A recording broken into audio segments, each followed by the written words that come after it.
इसलिए आप लोग बहुत ध्यान से सुनिएगा। किसी व्यक्ति को अगर दुखी होने से बचना है तो इन 2 श्लोकों को ध्यान से सुन लीजिए। आप कभी दुखी नहीं हो सकते। फिर संसार में ऐसा कोई व्यक्ति नहीं है जो दुखी ना हो। यहां हजारों की तादाद में लोग बैठे हैं, कोई प्रमाणित करके नहीं कह सकता। हाँ, भीड़ देख करके कोई हाथ उठा के जरूर कह दे कि मैं सुखी हूं, मुझसे ज्यादा सुखी कोई नहीं, पर प्रमाणित रूप से उसका जीवन भी देखा जाएगा तो वह भी दुखी है।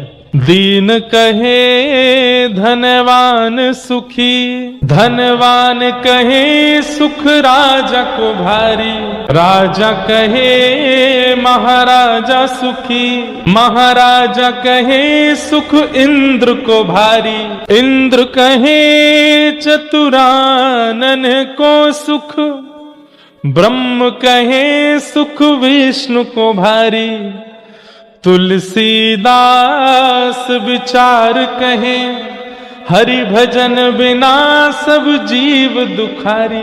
महाराज ठाकुर जी ने जिसके पैर नहीं दिए, कई लोग ऐसे हैं जो पैर से चल नहीं पाते, बचपन में पोलियो हुआ या पैर किसी कारण से नहीं है, वो कहते हैं कि पैर वाले कितने खुश हैं जिनके पैर हैं, चल के पानी पी लेते हैं, चल के परिक्रमा कर लेते हैं। सब लोग बहुत ध्यान से सुनिएगा, इधर देखिए। तो जिसके पैर नहीं है वो कहता है पैर वाला कितना खुश है, चल लेता है, घूम लेता है। लेकिन जिसके पास पैर हैं वो कहता है कि साइकिल वाला ज्यादा सुखी है। क्यों?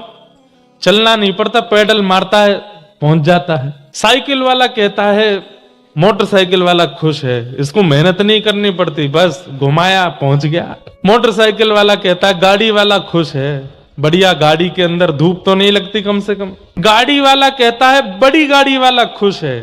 क्यों? महंगी गाड़ी है, बड़ी गाड़ी है। बड़ी गाड़ी वाला कहता है हेलीकॉप्टर वाला खुश है, यहां से मैहर जाने में 2-2.5 घंटे लगते हैं, हेलीकॉप्टर वाला 20 मिनट में पहुंच जाता है।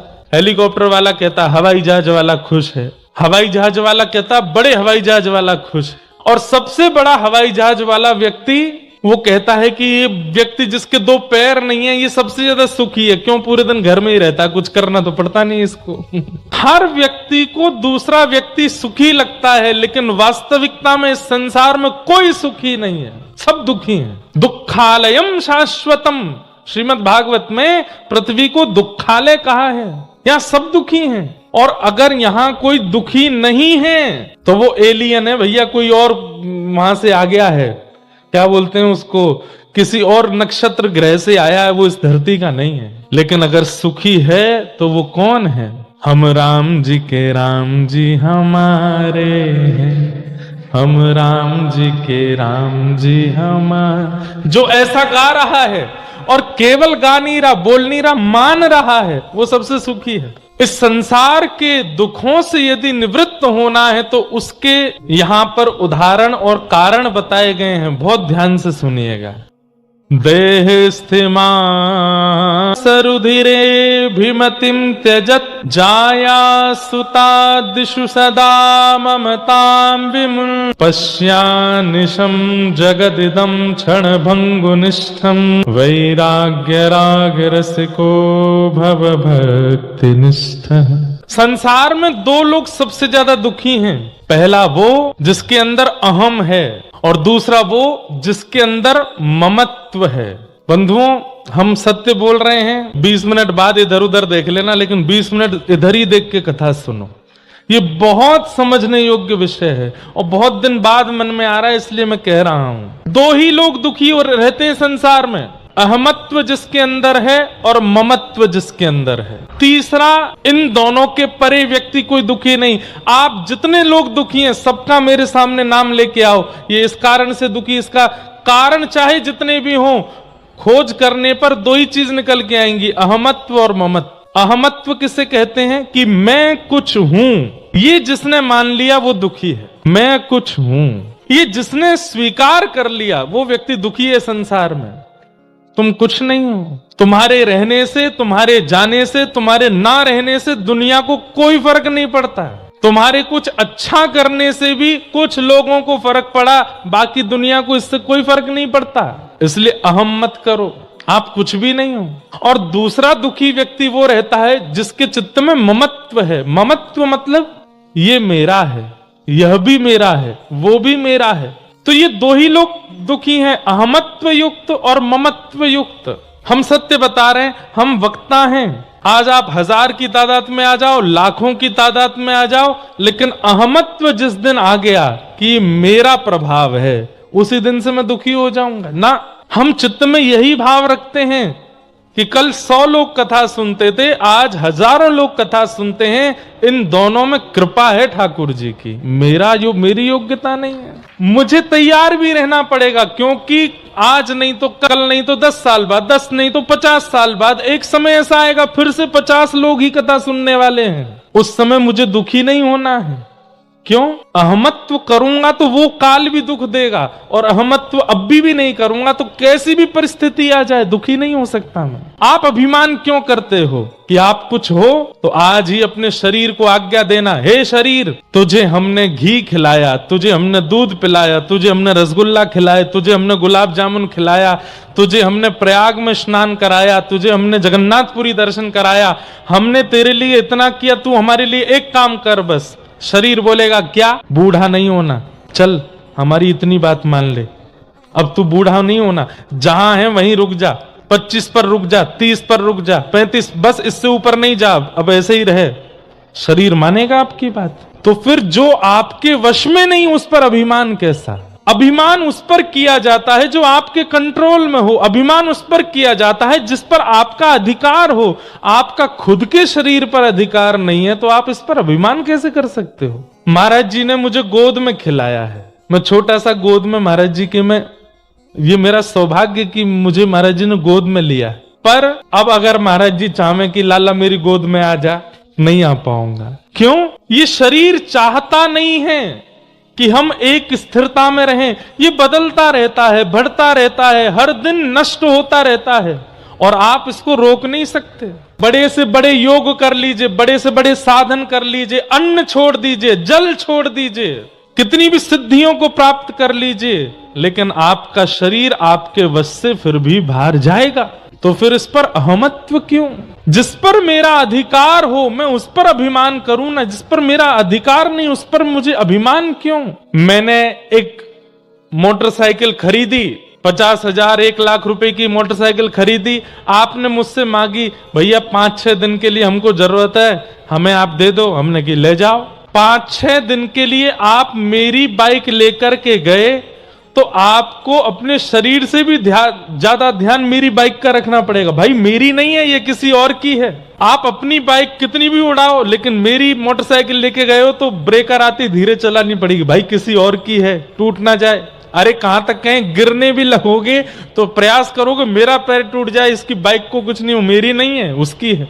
यह शरीर भी हमारा नहीं है। हमारा होता तो हमारे वश में रहता, हमारा होता तो हमारे अधिकार में रहता। यह शरीर हमें अपने कल्याण करने के लिए ठाकुर जी ने दिया कि जाओ चलो इस शरीर को लेकर के तुम अपना कल्याण कर लो।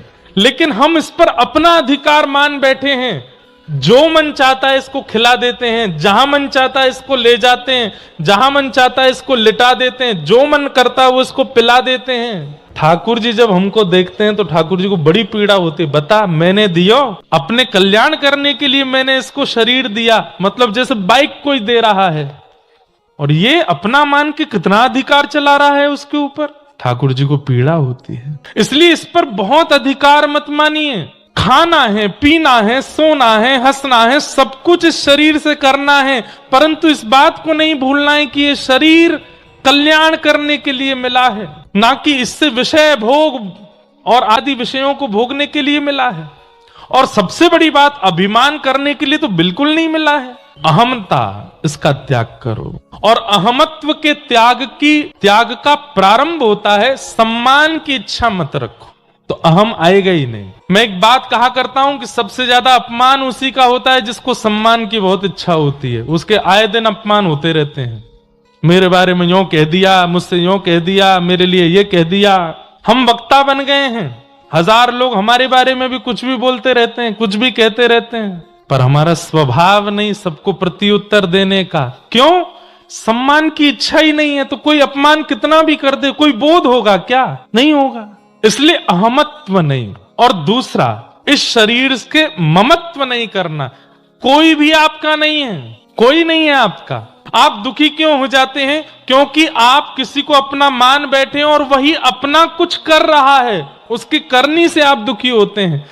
दुनिया में 1000 लोग गलत काम कर रहे हैं, आपको बुरा नहीं लगता, लेकिन कोई अपना बुरा कर दे तो बुरा लगता है। क्यों? क्योंकि अपनत्व मान लिया, ममत्व है उसके प्रति। हजारों की तादाद में बच्चे गुटखा खाते हैं, बीड़ी पीते हैं, सिगरेट पीते हैं, आपको दिखते भी हैं लेकिन आपको कुछ नहीं होता। लेकिन अपना कोई कुछ करता दिख जाए तो दुखी हो जाते हैं। क्यों? गलत काम से आप दुखी नहीं हुए, अपना कर रहा है इसलिए दुखी हुए। इसका मतलब क्या है? ममत्व दुख का कारण है, क्रिया दुख का कारण नहीं है। गलत क्रिया से हमको फर्क नहीं पड़ता, लेकिन कोई अपना कर देता है तो हमको फर्क पड़ता है। तो दुख के कारण दो ही निकल के आते हैं, अहमत और ममत। इन दोनों का यदि व्यक्ति परित्याग कर दे, उस व्यक्ति से ज्यादा सुखी कोई नहीं संसार में।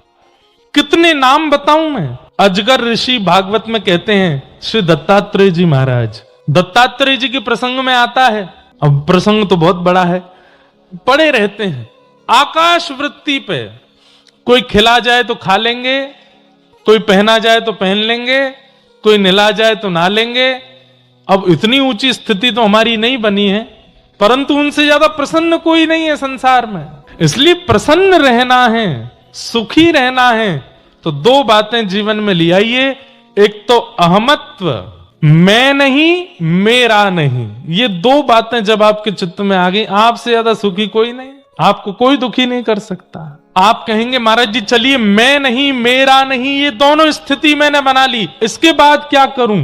तब दूसरे श्लोक में कहते हैं, धर्मं भजस्व सततं त्यज लोक धर्मान सेवस्य साधु पुरुषां जहि काम तृष्णा अन्यश्च दोष गुण चिंतनमाशु मुक्त्वा सेवा कथा रस महो नितराम पिबत। मैं नहीं मेरा नहीं, ये दो चीजें चित्त में ले आइए और उसके बाद 5 कर्म अपने जीवन में करना प्रारंभ कर दीजिए। कौन से? सबसे पहला, धर्मम भजस्व, धर्म को भजो। यहां धर्म को भजने का मतलब क्या है? रामो विग्रहवान धर्म, धर्म कौन है? साक्षात राम है, कृष्ण धर्म है, राम धर्म है, नारायण धर्म है। धर्मम भजस्व मतलब राम भजो, कृष्ण भजो, नारायण भजो, सदा उनका भजन करो। और कैसे भजो? बोले सततम, धर्मम भजस्व सततम त्यज लोक धर्मान। अब ये बात कई लोगों को अनुचित लगेगी, लेकिन सुन लीजिए, लोक धर्म का त्याग करो। लोक धर्म क्या है? अरे बुआ जी बुरा मान गई हैं, उनको मनाना है, जीजा जी रूठे बैठे, फूफा जी के मुंह में से आवाज नहीं निकल रही है, चाचा जी रूठ गए, ये रूठ गए, वो रूठ गए, ये सब। अच्छा रूठे नहीं भी हैं तो उनको मनाने के लिए जी रहे हैं, वो नहीं रूठ जाएं, घर वाले प्रसन्न रहें, माता पिता सुखी रहें, पत्नी नाराज ना हो, बच्चे दुखी ना हो। ये लोक धर्म है, इनको मनाने से कोई फायदा नहीं है। वो ना रूठे, बस इसका ध्यान रखो। ठाकुर जी ना रूठे आपसे। रूठे चाहे राजा, वासे कछु न काजा, एक तू ही महाराजा और कौन पास जाएंगे। रूठे चाहे भाई, वासे कछु न भलाई, एक तू ही है सहाई और कौन को सराएंगे। रूठे चाहे शत्रु और मित्र आठों याम, एक तेरे चरणन के नेह को निभाएंगे। जग सारा झूठा, एक तू ही है अनूठा, रूठ जाए चाहे सारा जग, पर तू ना रूठा चाहिए। आप मत रूठ। मीराबाई से सब रूठ गए थे, पति रूठ गए, ससुर जी रूठ गए, सासू माँ रूठ गई, ननद रूठ गई, मेवाड़ के लोग रूठ गए, मेड़ता के लोग रूठ गए, कई वैष्णव रूठ गए, कई संत रूठ गए, लेकिन ठाकुर जी नहीं रूठे। इसलिए मीराबाई आज तक जीवित हैं सबके चित्त में। गोस्वामी तुलसीदास जी महाराज, गोस्वामी जी बोले कि मैंने कितना अच्छा लिखा है, मैं ये पूछने नहीं आया हूं, बस मेरे ग्रंथ को एक बार देख लीजिए कि मैंने ठीक तो लिखा है ना। तो लोग बाग पढ़ करके हंस जाते थे, ये कैसी भाषा है, ये कौन सा शब्द है, ये क्या तुमने संस्कृत के जगत में, हिंदी साहित्य के जगत में तुम ये सामान्य लिपि में लिख रहे हो, अवधी भाषा में लिख रहे हो, ग्रामीण भाषा में लिख रहे हो, कोई नहीं पढ़ेगा इसको। आज दो चीजें ऐसी हैं, अगर वो हिंदुओं को याद ना हो तो उनको धिक्कार बोला जाता है। पहला, भारत का राष्ट्रगीत राष्ट्रगान याद ना हो, ध्वजारोहण हो रहा हो और सावधान की अवस्था में मौनी चला रहा हो तो उसको लोग मर जा चुल्लू भर पानी में डूब के, हिंदू होकर के तुझको ये सब नहीं आता। और दूसरा, यदि हनुमान चालीसा चल रही तो कई लोग तो यही देखते हैं कौन कौन नहीं बोल रहा है, मुझे हनुमान चालीसा नहीं आती, अरे राम तूने क्या कर दिया। आज सबको याद है हनुमान चालीसा, क्यों? क्योंकि जब सब रूठ गए थे गोस्वामी जी से, उस समय भी राघव नहीं रूठे थे, क्योंकि जानते हैं कि ये सत्य है। इसलिए संसार का कोई भरोसा नहीं है भैया, ये कब आपसे रूठ जाए, कब आपसे मान जाए, कब आपका हो जाए, कब आपसे पिछड़ जाए। इसलिए इसको मनाने, रिझाने और रुठाने में मत लगो। ठाकुर जी ना रूठे बस। और ठाकुर जी के रूठने के कुछ मुख्य मुख्य कारण हैं, उनका ध्यान रखना। सबसे पहला कारण, ठाकुर जी कब रूठते हैं? भैया इधर देख लो, कथा सुन लो। ठाकुर जी के रूठने के कुछ मुख्य कारण हैं, उनमें सबसे पहला कारण है कि ठाकुर जी के किसी भी भक्त का आप अपमान मत करो, अपराध मत करो। यदि आपने अपमान कर दिया तो ठाकुर जी रूठ जाएंगे। सबसे विशेष ध्यान रखिए, किसी वैष्णव का, संत का, ऋषि का, महत्पुरुष का, भगवत भक्त का, अरे हम कह रहे हैं कुछ नहीं आता उसको, लेकिन तिलक भी लगाता है, कंठी पहनता है, इतना मात्र भी है, तो भी उसका अपमान मत कीजिए, अपराध मत कीजिए। ठाकुर जी को प्रिय नहीं लगता। ठाकुर जी को वैष्णव अपराध प्रिय नहीं है। महाराष्ट्र में भगवान पंढरीनाथ विराजमान हैं, जिनको विट्ठल भगवान कहते हैं। उनके एक भक्त हुए जिनका नाम था चोखो मेला। क्या नाम था? चोखो मेला। तो चोखो मेला एक किसान परिवार में जन्मे थे और बहुत ऊंची जाति के नहीं थे, पर ठाकुर जी को इन सब से फर्क नहीं पड़ता कि आप कौन से कुल के हो, कौन सी जाति के हो, कौन सी प्रजाति के हो। आप मानव भी नहीं हो ना, तो भी गजेंद्र भी बन गए तो भी वो रक्षा करने आएंगे, वो इतना विचार नहीं करते। तो चोखा मेला जी जो थे, चोखो मेला ऊंचे कुल में नहीं जन्मे थे। बचपन से ठाकुर जी का इतना चरित्र सुना कि एक दिन अपने बगीचे के कुछ फल तोड़ करके ले गए ठाकुर जी के लिए। मंदिर में जैसे ही पहुंचे तो ठाकुर जी के सामने अपना झोला खोलने लगे। पुजारियों ने कहा, ए, क्या करते हो? मेरे बगीचे के फल हैं, अपने हाथ से तोड़ के लाया, पंढरीनाथ भगवान को खिला देना। पुजारी पहले तो हंसे, बाद में बोले, चल निकल यहां से, तेरे हाथ का तो तेरी परछाई पड़ जाए तो उस स्थान पर पानी डालना चाहिए, तेरे हाथ का टूटा हुआ फल हम ठाकुर जी को खिलाएंगे, ले जा इसको। अरे फल तो पवित्र है ना, पृथ्वी तो पवित्र है, पृथ्वी से फल निकले हैं, इनको तो स्वीकार कर ही सकते हो। पुजारियों ने बहुत डांटा फटकारा, नहीं माने, वो भी लड़े, लग रहे थे कि नहीं पवा, तो पुजारियों ने बहुत मारा और मार पीट के मंदिर से निकाल दिया और वो निकल जाए यहाँ से। चोखा मेला जी होते वापस चले गए और अपने फल बांध करके ले गए। बोले, ठीक है पंढरीनाथ, आप तो अमीरों के देवता हो, अमीर 56 भोग लेके आएंगे तो पालोगे, गरीब यहाँ पे फल तोड़ के लाया तो आप पिटवा रहे हो पुजारियों से मुझे। दुखी होकर के चोखा मेला जी चले गए। रात्रि के समय अपने आसन पर, अपने घर पर बैठे थे। इतने में ही क्या देखा, बड़ी सुंदर कस्तूरी की सुगंध आ रही है, दूर से मणियां जैसी चमक रही हों और सुंदर नूपुरों की आवाज आ रही है, खूब सारे गहने पहने कोई व्यक्ति आ रहा है। और जैसे ही थोड़ा सा प्रकाश हुआ तो क्या देखा, साक्षात पंढरीनाथ भगवान चोखा मेला जी के सामने आ गए। हाँ, तो सुबह तो मार पीट के भगवा दिया था आपने मुझे, अब क्यों आए हो मेरे घर पे? ठाकुर जी बोले, देखो ये पंडा पुजारी लोग हैं ना, ये दिल के बुरे नहीं है, पर इनको कभी लगता है कि कोई म्लेच्छ ना आ जाए, कोई मुस्लिम रूप बदल के ना आ जाए, कोई मंदिर अपवित्र करने ना आ जाए, इसलिए थोड़ी रोक टोक करते हैं। बोले, रोक टोक? मारा मुझको? अरे तो इसीलिए तो मैंने भी उसका प्रायश्चित किया, मेरे भक्त को मारा। क्या प्रायश्चित किया? बोले, आज मैंने भोजन नहीं किया, सुबह मैंने राजभोग नहीं किया, ब्यारू नहीं किया, कलेऊ नहीं किया। क्यों? मेरा भक्त फल लेके आया, वो मुझे नहीं खिलाया तो मैं भूखा रहा।